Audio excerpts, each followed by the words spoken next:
Hello, Kevin. Hello.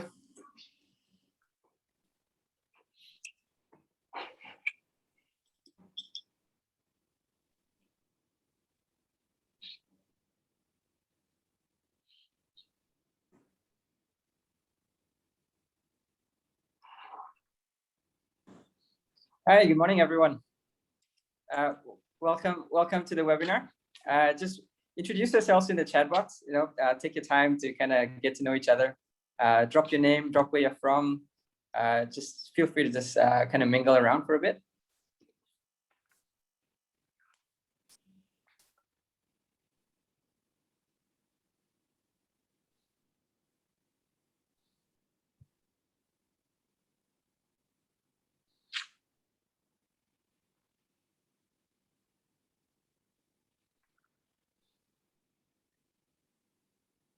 Hi, good morning.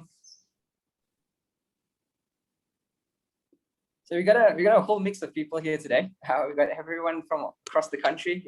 We've got everyone from higher education players, corporate trainers, associations, industry. Thank you so much for joining us today. Just give us a few minutes. We're just about to start.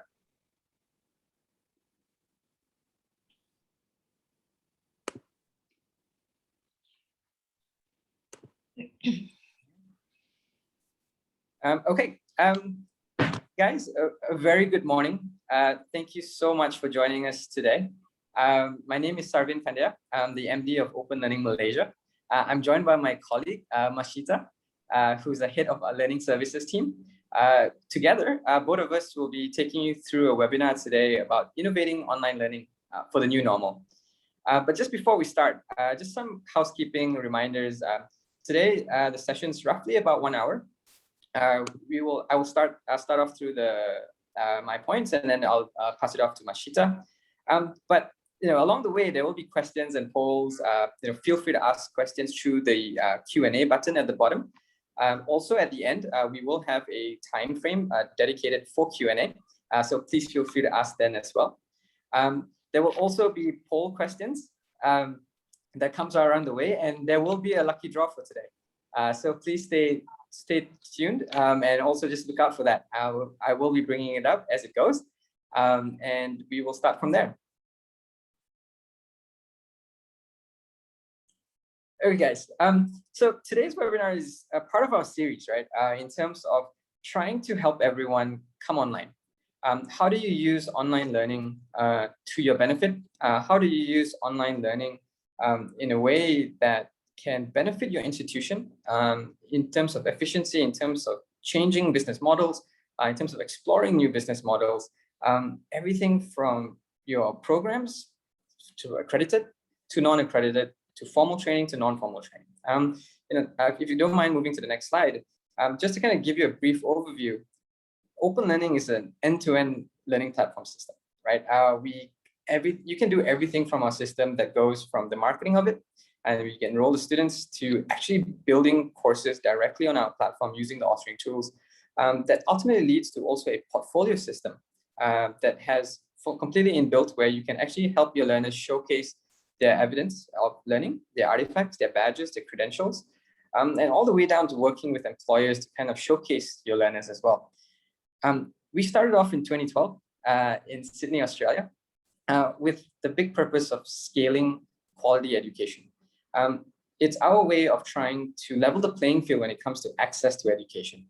So, join us in this throughout the year. We'll be coming up with more and more information and content in terms of how to help you, and things that we are learning in the market by everything that we're seeing from our clients in Australia, in Malaysia, and around the world. And today is just the first day in terms of our series of webinars. So if you don't mind, I like to start my presentation. And it starts off with talking about how do you think about value, right? Erica, if you don't mind going to the next slide. This is a standard formula where value equals benefits minus cost, right? We're living in a new era. We're living in a new normal, in the sense that we are rethinking and always have to reimagine what is valuable to our client, what is valuable to our target learner. what is valuable to our staff, right? And what are valuable to our lecturers, our educators, and stuff like that. And it's just a reminder that we got to constantly rethink this and constantly adapt to it, because the value proposition changes as we go. And if you don't mind, go to the next slide. The post-2020, this is something that Prof. Beverly Oliver shared with us during the symposium in last year when OpenCreds was launched. And I thought this was a very good opportunity to kind of reinforce the idea that it's about learning for earning. It's a new concept, or not even a new concept, it's just stressed even more in the world that we're living in today. New students that you're looking at, learners that you're looking at, asking these questions, right? You know, where is it that I can have a safe place to work and actually earn a living? COVID and the situation that happened kind of shook the industry, shook all industries in terms of where actual stable income is going to come from. And you know, automatically they're going to think, hey, if I need to upskill, if I need to reskill, which credential is going to give me that opportunity to get there fast, to get there the most efficiently? You know, how much money is it? How much time am I going to take? And ultimately, how can I trust this program, right? Because if I need this fast, I need this quick, how fast can I get this done? And I need some kind of evidence that if I take said course, if I take said credential or earn this credential, does it actually say what it's going to say, right? Next, please. So today we're going to talk about the micro-credentials aspect of everything, right? A lot of higher education institutions and a lot of training, a lot of higher education stem from the industry where a student's pathway is, the question is, which one do I choose? Traditionally, majority of the students graduating after SPM or graduating after O-levels, you know, it is about going after higher education, majority of them. So the question is about which one do I choose, right? So you already have a target market, and now you're just going after the space of which one are they going to choose. So there is a volume of people coming through that it's almost there. It's the mindset and the marketing and the presentation and the value proposition is slightly different compared to the era that we are talking about here today, which is the micro-credential world, which most corporate trainers are used to, which most postgraduate, most informal learning is assigned to, which is, do I really need this? Do I really want this? Right? That question change makes a big difference in terms of making sure your value proposition is absolutely strong. There is so much opportunity for learners today. Competition is absolutely high. That question of do I need to do this is absolutely important when determining how you go on to your micro-credential strategy, or how do you go online and deliver such short courses in terms of enabling these learners to kind of rethink and actually think about your institution instead. Next, please. So this is just a quick one, right? In terms of the mathematical line that says value equals benefits minus cost. When you're thinking about your program and when you're thinking about a cost, it's this couple of questions that you kind of just need to ask yourself when you put your position in front of the POV of the learner. Can I get recognized for the skills that I'm already doing, where I can then use that credential as a means of showcasing it to other people? Can I upskill myself to do something else? Can I reskill myself to do completely something new, right? Is this credential that you're offering me, or is this program that you're offering me going to help me start a career, completely new career, or keep my current career because in view that I might lose my job, or at least progress within my career to kind of get more income or to just advance my career, right? Or do you play at the other space where does it help me in some shape or form, right? Does it help me professionally in terms of just understanding how management works? Is it understanding how time management works? Financially, it could be personal finance. It could be about how to invest. It could be how to save. It could be how to just think money.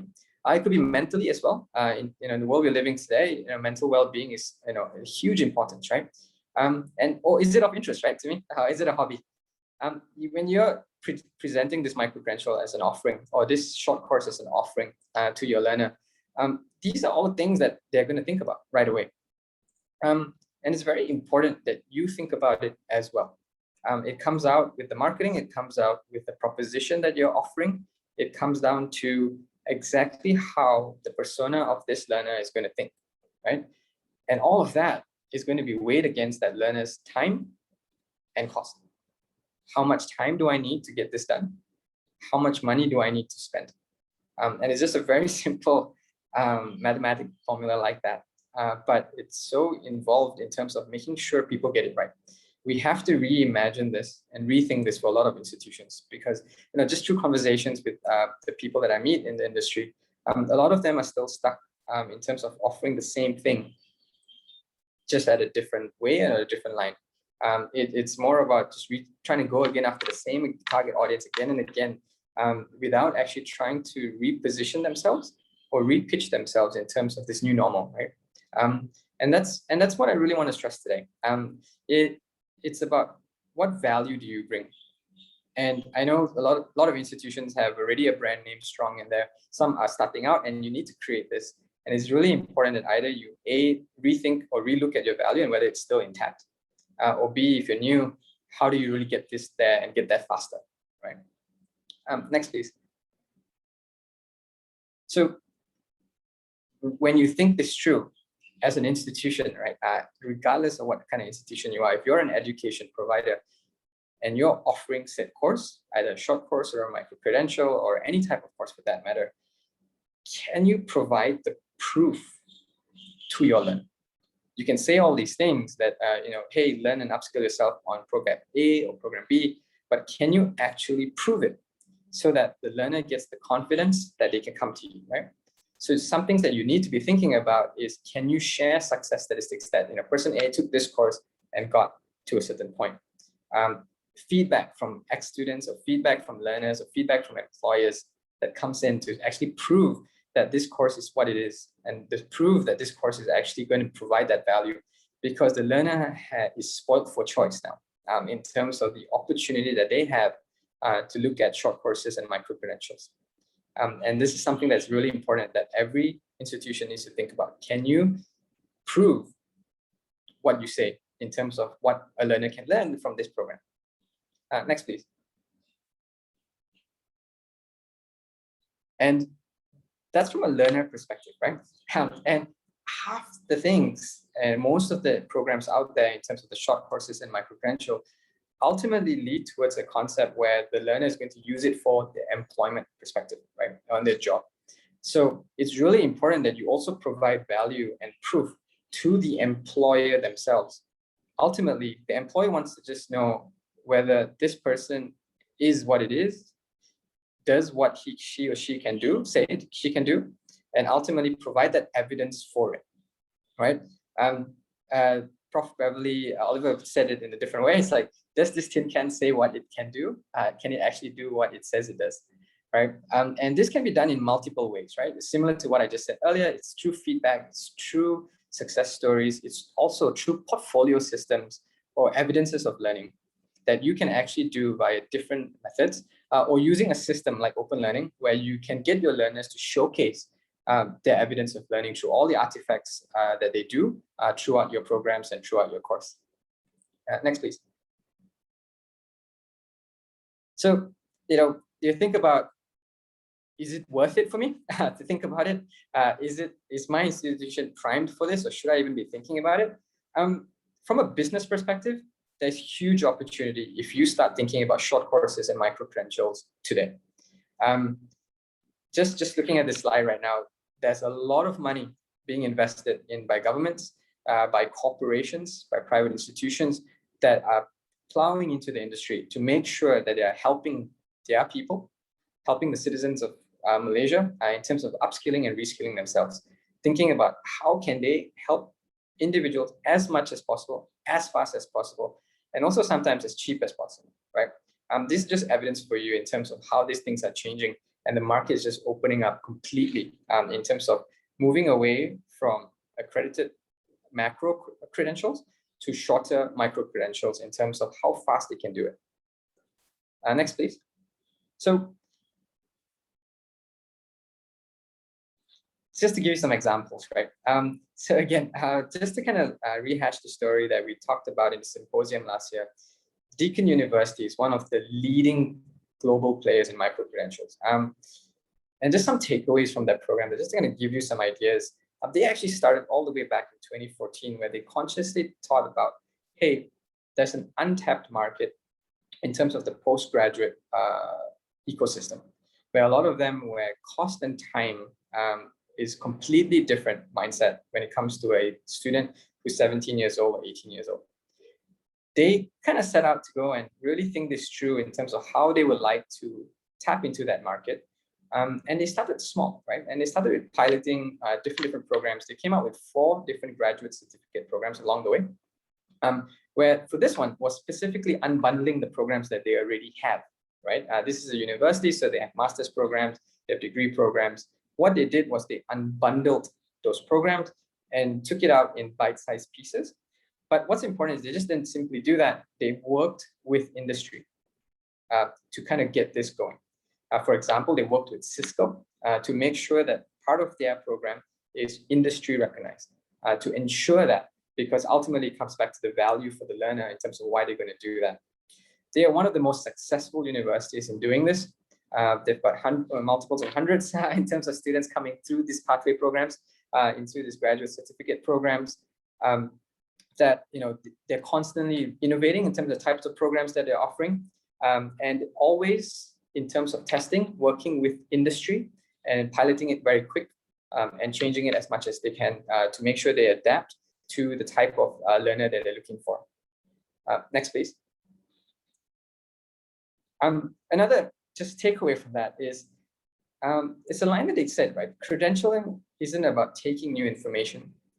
Rather, it's about assessing the skills and knowledge a candidate already possesses. Think about the target market of the working adult. A lot of them already have the skill set for a lot of things. Sometimes it's about recognizing that skill, and that will speed up the process in terms of fast-tracking their completion in terms of the courses or the offering that you may have. Similarly, in Malaysia, we have Appel A and Appel C that was designed in a way to kind of support people to go into the more formal accredited programs.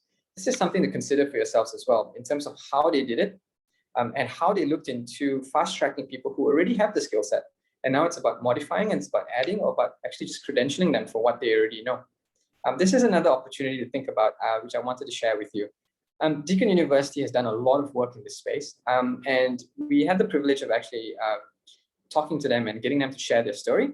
So over the next couple of weeks, we will be sharing more information about them, and we will be providing you a link to more information about how they did it and what are their learnings from years of experience in terms of transforming the education model into offering shorter bite-sized courses targeted at the working adult market. Right? Next, please. Just to point that out, as the market leader in Australia, especially in the globe as well, Deakin University is now actually working with Open Learning to kind of transform and build around the OpenCreds framework as well. If you go to openlearning.com today, you will see a whole series of courses done by Deakin University in line with what I just told you. And they are kind of reimagining, and they're constantly reinventing in terms of how short courses can be delivered, and how micro-credentials can actually be delivered, and also utilizing the OpenCreds framework to kind of make sure that everything is aligned in terms of their target market, in terms of the outcome and the pathway that it creates for any learner that takes their course. Next, please. So just more ideas for you today in terms of how to think about it. This is a graduate certificate from University of Newcastle, similar to Deakin University. What they did was they unbundled and repackaged their master's program to be shorter in nature, and for the learner to ability to take it in their own time or as individual courses, and ultimately leads to a full certificate in cybersecurity. This is a similar model to Deakin University, and it's something that's happening very strongly in Australia as well, in terms of how people reimagine graduate certificates in terms of their postgraduate programs as well. Next, please. Another thing for you to consider is to follow the stats. This is just some slides for you in terms of trying to example. When thinking about your course, when you're thinking about what programs to offer, really think about the target market and the demand for it. It's not just as simple as taking the course you already have and unbundling it.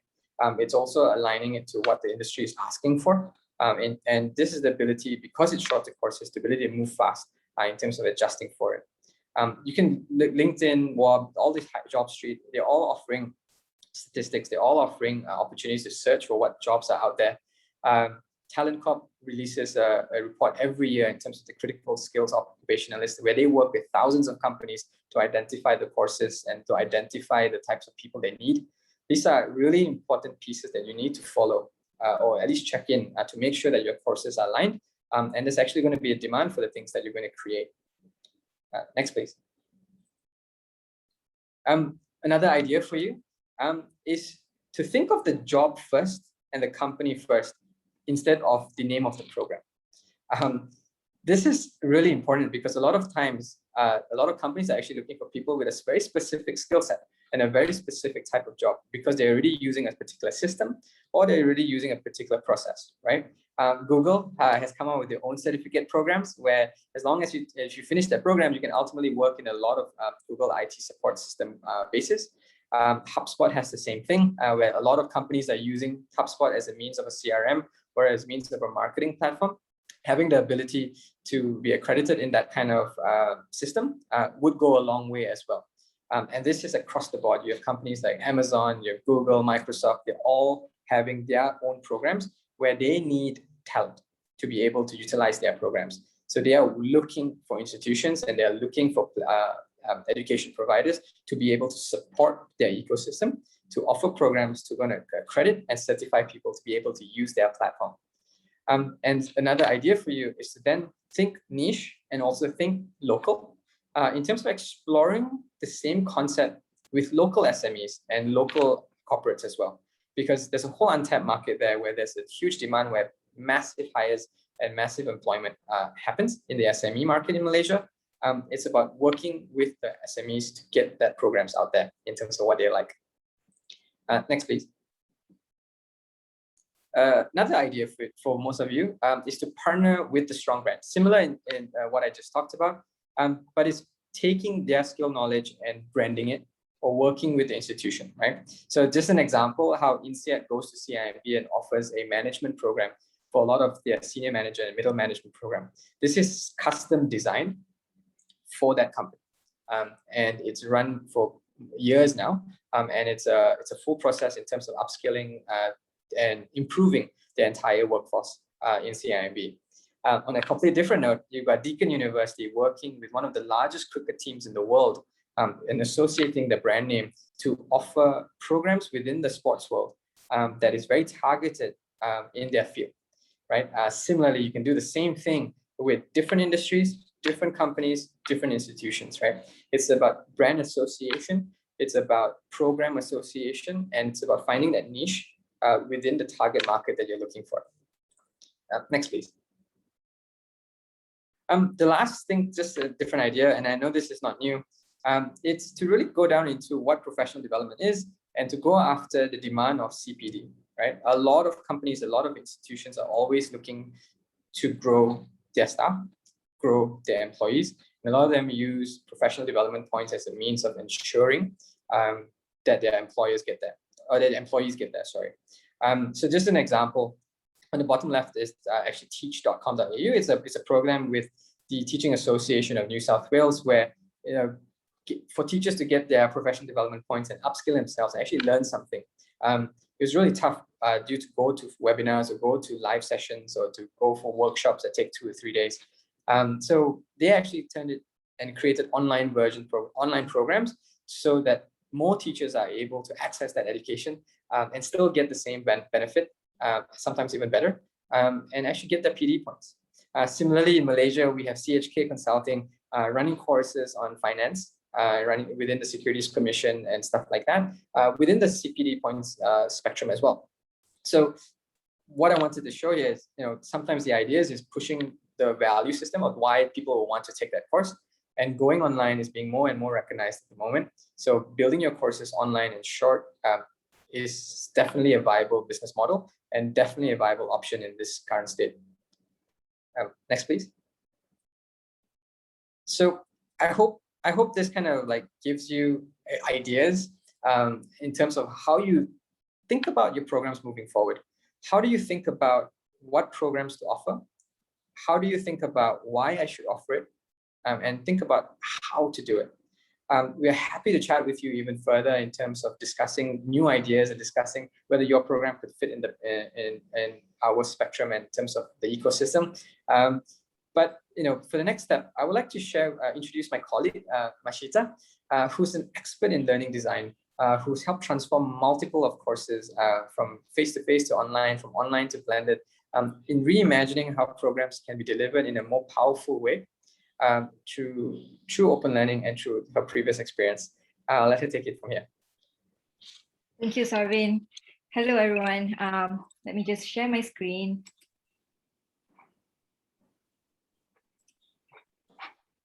Okay. Right. Okay, so how does my screen look, Erica? Is that okay?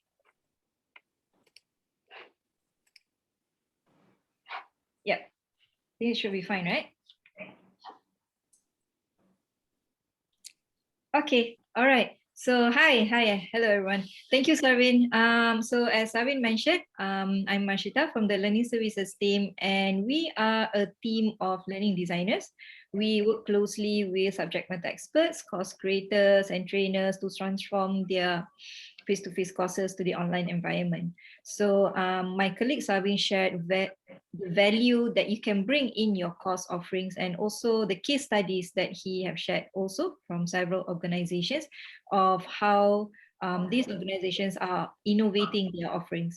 So in my sharing today, I've handpicked 6 ways that you can rethink and provide this added value to your course. Okay, let's go to the next one. Right. So when we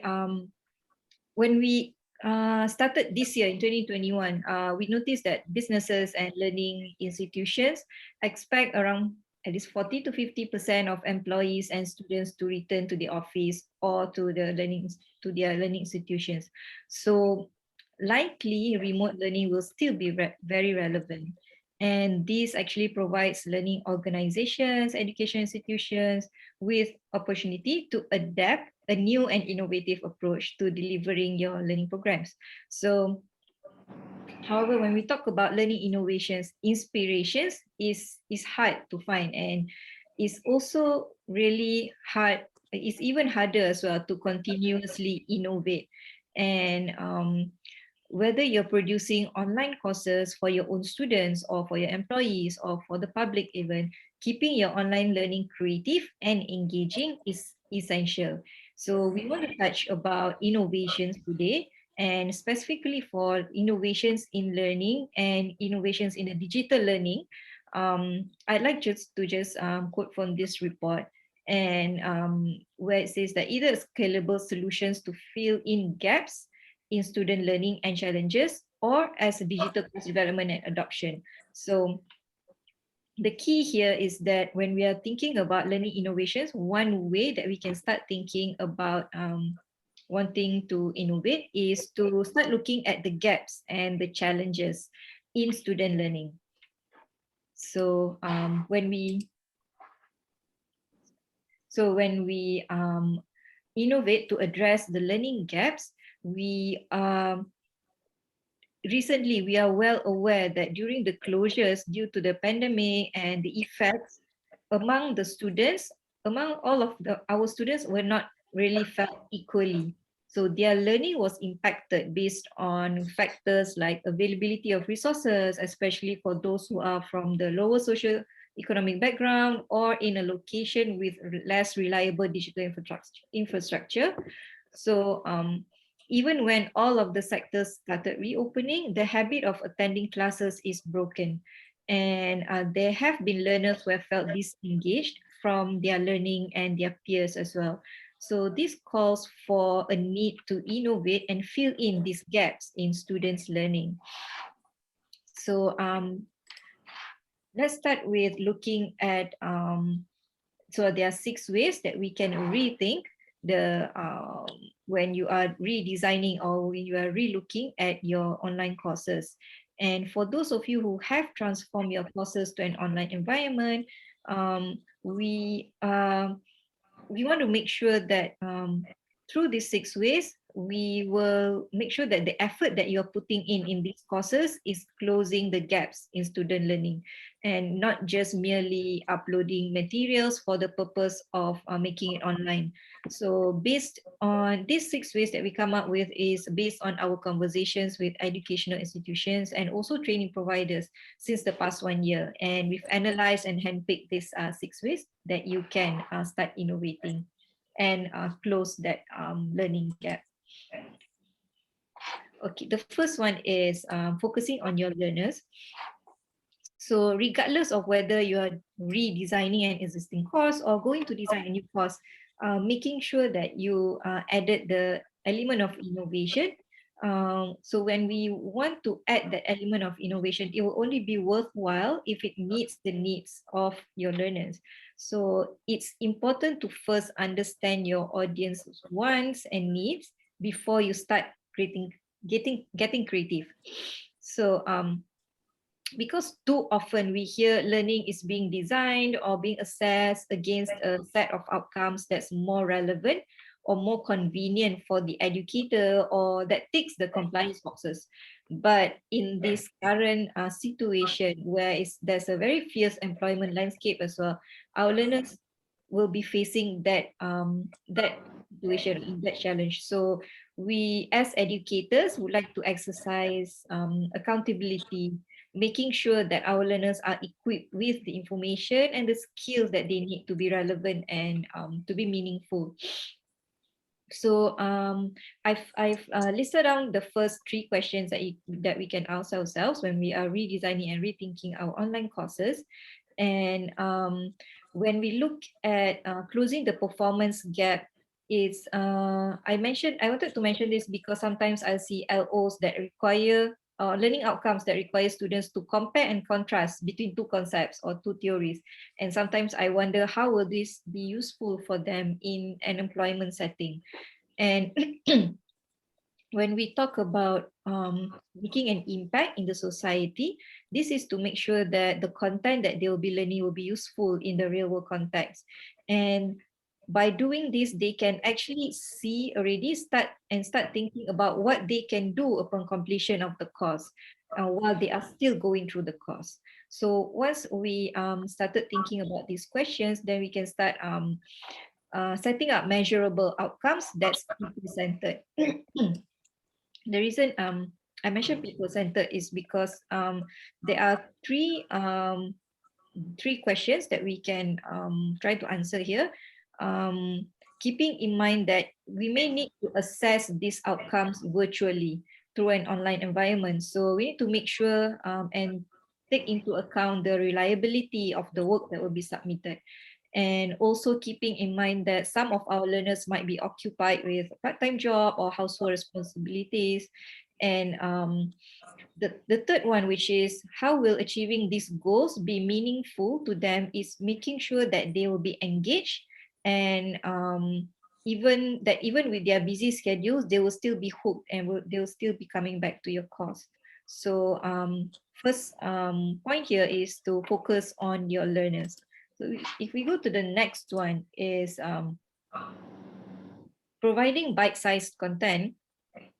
So in this article published by Deloitte, it says that the current evolving economy calls for on-demand learning. So this is especially relevant now when the current economic situation is still at a point of uncertainty.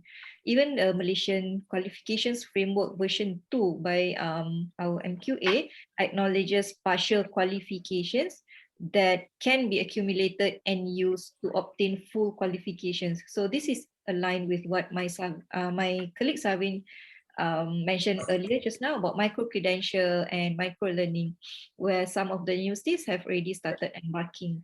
However, this accumulation of bite-sized courses into a full qualification can only be made possible if the courses are designed using a common structure or a common framework, so that they can be unbundled and restacked again to meet the same learning outcomes that you already have in your bigger programs. So if you go to the next point that I have here is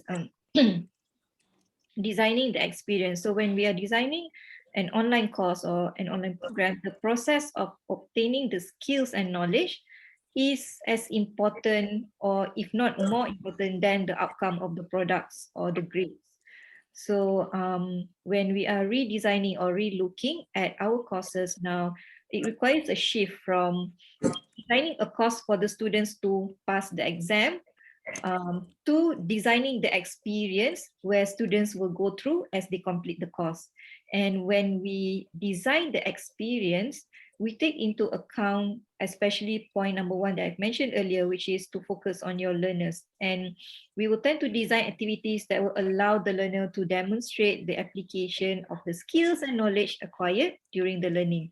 So once we started focusing on delivering genuinely effective learning experiences, and we consider the learner's needs and their interests and motivation, we will get the ROI that we need, that we usually look for, which is improved retention and increased performance. Moving on to the next point, which is unleashing your learners' creativity. So there's this article, the findings from this article into Z Future shows that the Gen Z, who are currently our students and could be the future workforce and probably have also entered the current employment settings, they are the most digitally creative generations to date. So they are highly opinionated, they are acutely conscious and concerned about world events as well. So how will this information be useful to us as educators and course creators? When we are designing the experience for our learners, we can think of how can they unleash their creativity that they already have inside them and encourage them to become active participants in their learning. For example, let them know how learning the specific information or the specific subject will make an impact in the world. They could create short films or start a fundraising campaign or collaborate with early adopters or NGOs. And these kind of activities will also require them to conduct research, talk to individuals and corporations from various backgrounds, and coming up with solutions or working through challenges. So all of these activities are already geared towards sharpening their creativity skills. So while they are working on this type of activities, they will gain the expertise of the subject matter. And the plus point that you have here is that they can immediately see how this new subject or how this new learning that they have can make a difference. All right, so we go to the next point. Is to highlight their achievements. So instead of having one final assessment at the end of the course or that requires a box ticking or memorization within a short period of time, try to integrate the highly impactful learning activities that we've talked about in the previous slide and get the learners to complete them via milestones throughout the course. So they could, you could even design like they could receive a badge or some point of merit upon completion of certain milestones. So this will not only give them great learning experiences, but also enable them to showcase what they have achieved while they are still in the learning process. So they can share these credentials on LinkedIn or on other social networks. Right. Finally, the sixth point is to make sure that there's access and flexibility to the courses that we are redesigning. For those who are familiar with MOOCs, right? We know that MOOCs are often run as a self-paced course where all of the learning materials are immediately made available to students when they enroll. Sorry. So in the case of a MOOC by the Norwegian University of Sciences and Technology, the student gets to decide when they'd like to start, or when they would like to stop, or when they would like to take the exam. So as they work through the materials and assignments of the first few modules in this MOOC, they are asked to produce a 5-minute video to talk about what they learned in the modules, discuss the theories and practical information and their influence on their own practice, as teachers. So this particular MOOC is actually targeted to in-service teachers. And the assessors, these busy professors who are assessing the work that is submitted in this MOOC, they use their short break periods during a work day to review and provide feedback to the 5-minute videos. And students are then offered an opportunity to enroll as a student in the university and gets to turn the work that they have submitted via the MOOC into credit. So there's also another example by the Technical University of Denmark, where they were running a face-to-face program that was considered intense and demanding program, especially for the students who have been away from school for a considerable time. So they would like to graduate as an engineers, and so this particular university offered the online alternative with 5 required subjects, where the students will be equipped with the technical training and experience to apply for engineering degree. So the students are also allowed to take the different courses, these 5 courses, in the order that is suitable for them. So these are all the different ways that other universities are enhancing access and flexibility to their courses and meeting the demands of a lot of other learners besides the traditional on-campus learners as well. Right, so those are the 6 points that I've shared today. And I know that there are tons of great innovative resources out there to help you with innovating your programs and your online courses.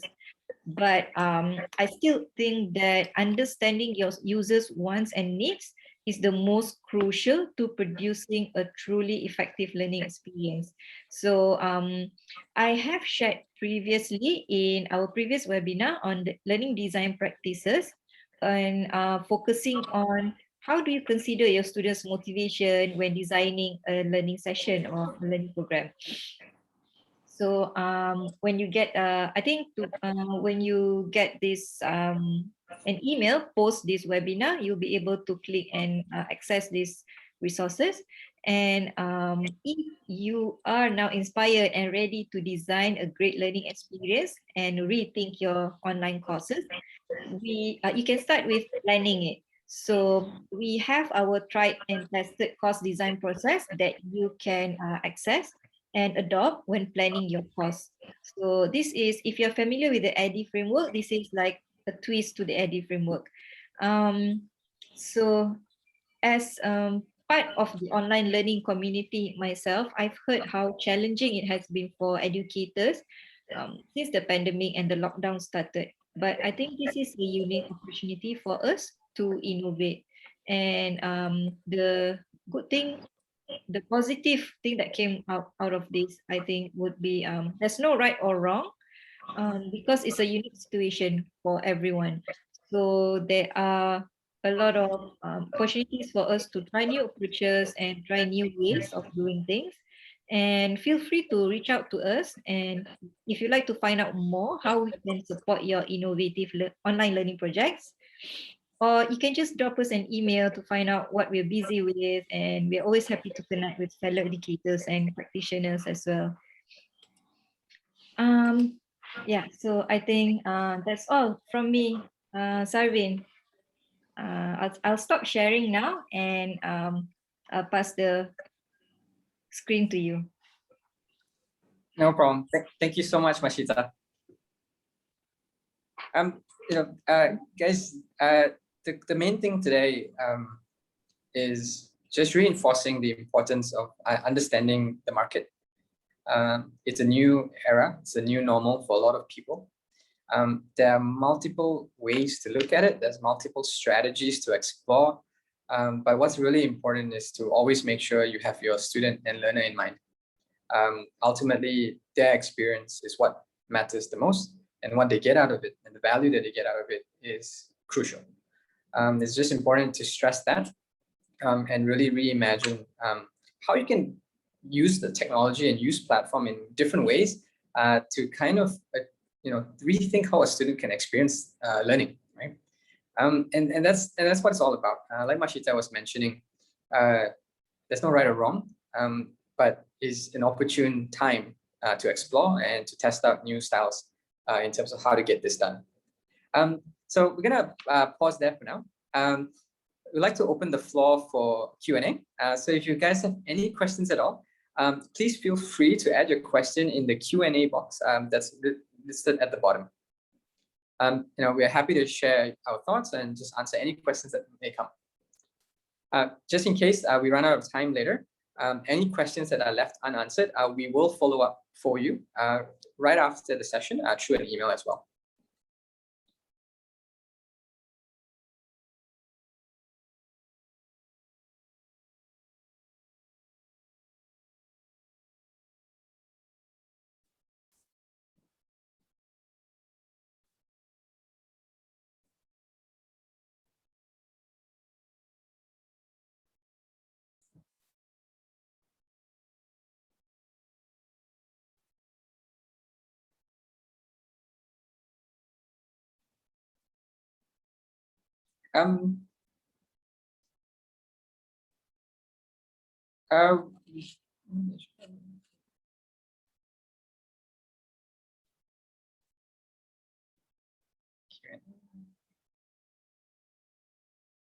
I got one question here. In terms of pricing your short course and micro credential, what are the best ways to go about it? There are multiple ways to look at that question. It really depends on the objective of said course, right? Are you using it as a marketing or a lead generation course? So some people are actually using it as a free model, right? Where they create shorter courses that are free in nature, like a MOOC or like a short 1-credit course that is designed to be free, with the view of just creating brand awareness and creating an idea that a student and generating interest in the entire bigger program. So that one you can make it free or can make it really, really cheap.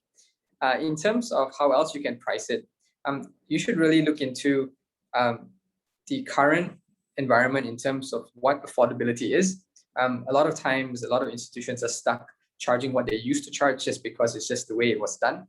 I really advise you to rethink in terms of how to explore this because the price point is dropping for a lot of courses. A lot of free content is out there. A lot of content is designed in a very different way. But that doesn't mean you have to price everything cheap. It comes down to value again, right? If your institution can provide important value, you can always price it accordingly as well, because ultimately a student also has that importance in mind. We're happy to share with you more research and more information in terms of some different pricing strategies. Just let us know in terms of what exactly you're looking for, and we can get back to you on that.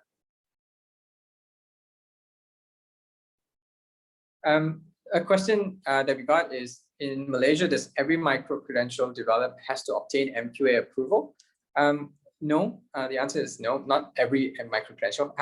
It really depends on whether the micro-credential is going to be used for credit in the institution space, in the higher education accredited space, that is an MQA approved course. If the credential is a pathway towards that program, then it's not approval that's required, it's more of a informed process that needs to happen. Mashitak, please correct me if I'm wrong on that one. I'd like to add on to what Sarvin has replied earlier, which is there is a guideline to good practices that is published by MQA on micro-credential. So it is a micro-credential guidelines and good practices, which also detail the one of the points that was mentioned in the guideline is that if you are unbundling a current program that is already approved by MQA, then there is no requirement for you to get a new set of approval from MQA. So if that you are already offering a course that your current course at the university and is already approved, but what you're doing is just bundling or making it into bite-sized courses, then there is no need to get a new approval. I would also like to share one of the blog posts that we have about that detail more about the micro-credential guideline that was developed by MQA. I'll share the link here, and in this blog post you will also be able to find the guidelines to good practices by MQA as well.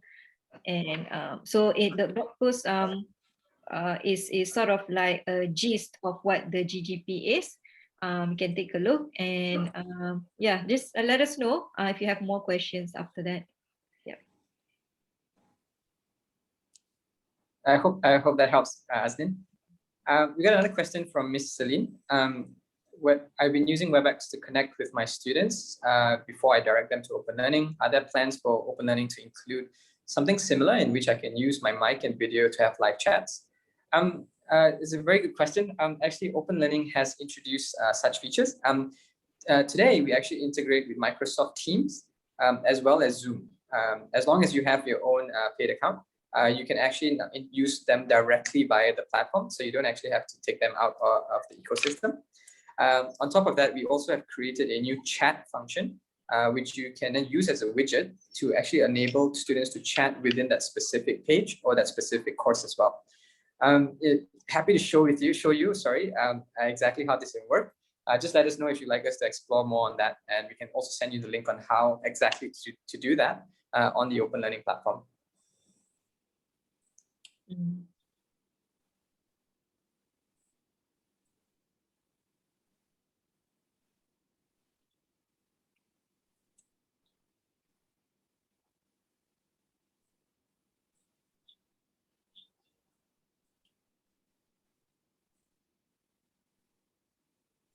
Okay. So, Savin, would you like to go to the next? Okay, guys. Thank you so much for your Q&A. If you have more questions that you would like to ask, please feel free to do so in the Q&A box at the bottom. Alternatively, please feel free to email us, and connect. We'll definitely be happy to talk to you and chat with you about your ideas and strategies as well as we move forward with this. If you don't mind going to the next slide, please. Just now, Mashita was talking about how when you look at bite-sized content and you look at the way you're designing your shorter programs, for you to be able to stack it is going to be really important. To make sure that everything is aligned to one type of framework, and to make sure that everything is aligned to one set pathway in terms of how to stack it, is absolutely vital if you want to look at it from the longevity of the program or the value to the learner. Open Learning actually has designed its own framework called the OpenCreds framework. There's a link for you at the bottom in the chat function for you to kind of read more. The whole idea here is to create that framework where people like you or any education provider can build courses that has a similar back end in mind in terms of how we can use it to stack across multiple courses, across different programs, as well as different industries, be it whether you're in higher education, all the way into the corporate training space. We'd like to chat with you further about this.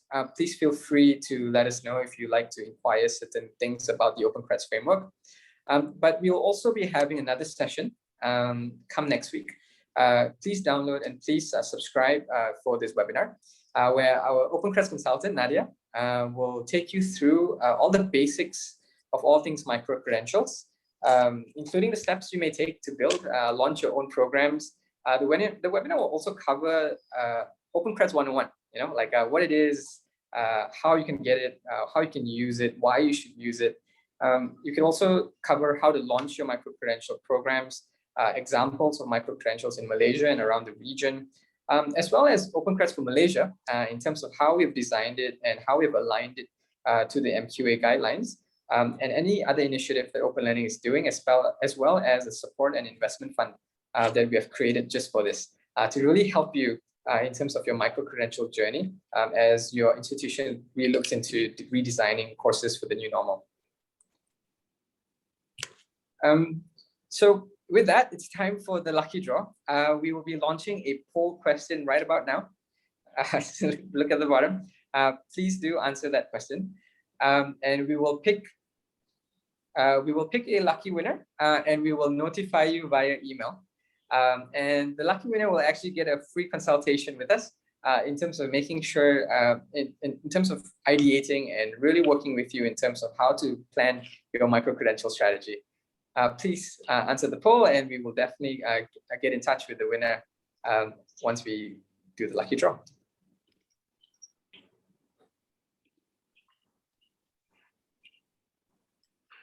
Okay, Savin, if you don't mind, I just like to add on to the framework that you mentioned just now, right? The OpenCreds No framework. problem. Since we mentioned about the GGP or the guideline to good practices, the MQA, so this framework is also designed to be aligned with what the GGP requires. Designing courses based on following this framework will also ensure alignment with the GGP. That's all. No worries. Okay. Guys, thank you so much for your time. On behalf of Mashita and myself and the whole of the Open Learning team, we very much appreciate the time that you took today to spend with us. We really hope that we shared something that you could take back and use and utilize for your own institutions.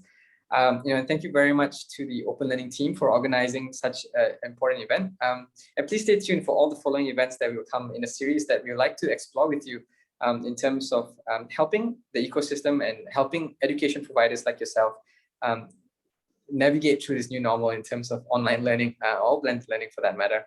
If you have ideas in terms of questions or ideas in terms of topics that you would like us to discuss, also please feel free to drop us an email. I'm really happy to hear your thoughts in terms of how else we can help you and how else we can support your journey on this.